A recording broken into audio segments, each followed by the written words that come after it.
حضرت مالک بن دینار رحمۃ اللہ تعالیٰ علیہ کا ایک چاہنے والا تھا، وہ بہت غریب شخص تھا، گزر بسر بڑی مشکل سے ہوتا۔ ایک مرتبہ اس پہ بہت زیادہ قرض چڑھ گیا۔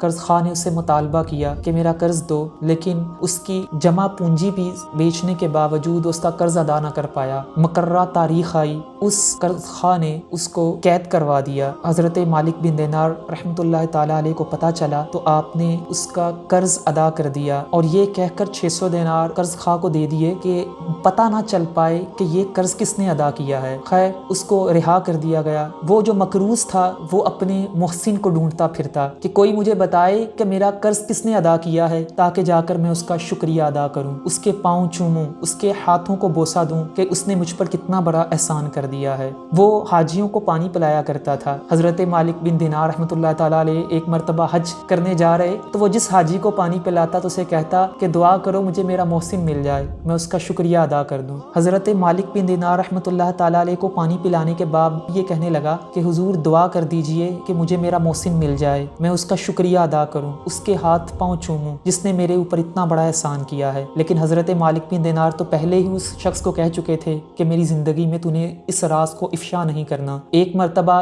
جب بہت زیادہ منت سماجت کرنے لگا تو اس شخص نے حضرت مالک بن دینار رحمۃ اللہ تعالیٰ علیہ کا راز کھول دیا اور بتایا کہ تیرا محسن وہی شخص ہے جس کو تو پانی پلا کر کہا کرتا تھا کہ حضور آپ دعا کر دیجئے مجھے میرا محسن مل جائے۔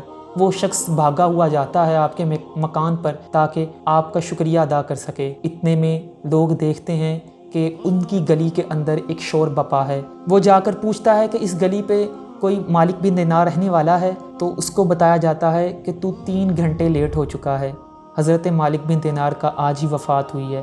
وہ روتا ہے اور کہتا ہے کہ حضور آپ نے اپنی نیکی کو اس قدر چھپا کے رکھا کہ مجھے بھی معلوم نہ ہونے دیا کہ آپ نے میرے ساتھ نیکی کی ہے۔ اس واقعے میں ہمارے لیے سبق ہے کہ نیکی ضرور کریں لیکن چھپا کر کریں۔ پہلے زمانے میں یہ کہا جاتا تھا نیکی کر اور دریا میں ڈال، لیکن آج کل تو یہ عالم ہے کہ دریا کہہ رہا ہے کہ نیکی مجھ میں ڈال دو، لیکن نیکی فیس بک پہ چلی جاتی ہے۔ ہمیں آج اپنے اعمال کا محاسبہ کرنا ہے، کیا ہم اپنی نیکیوں کو ضائع تو نہیں کر رہے؟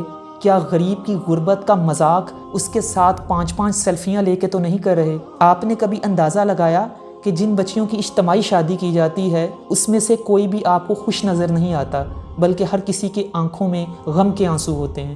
کاش تم نے ایسا کیا ہوتا کہ رات کے اندھیرے میں جا کر اس کے گھر میں کچھ رقم دے آتے تو وہ شخص بھی راضی ہوتا اور عرش کا رحمان بھی راضی ہوتا۔ لہٰذا اپنی نیکیوں کو ضائع ہونے سے بچائیں، ورنہ یہ آپ کی نجات کی بجائے آپ کی گرفت کا سبب بنے گی۔ اور شکر ادا کریں کہ اس طرح کے افعال کی وجہ سے رب کا قہر نہیں برس پڑتا، کہ جو لوگ غریب کی غربت کا مذاق اڑاتے ہیں، بلکہ کوشش کریں کہ ان کے اس طرح سے ان کی خدمت کریں، ان کی ساتھ بھلائی کریں کہ وہ خود بھی نہ جانے کہ ہمارے ساتھ بھلائی کرنے والا کون ہے۔ امام زین العابدین رضی اللہ تعالیٰ عنہ کا جب جنازہ اٹھا تو کئی گھروں کے اندر شور مچ گیا کہ ہمارے گھر میں ایک شخص آ کر ہمارا خرچہ اٹھایا کرتا تھا، ہمارے اخراجات برداشت کیا کرتا تھا، آج وہ شخص کہاں پر ہے؟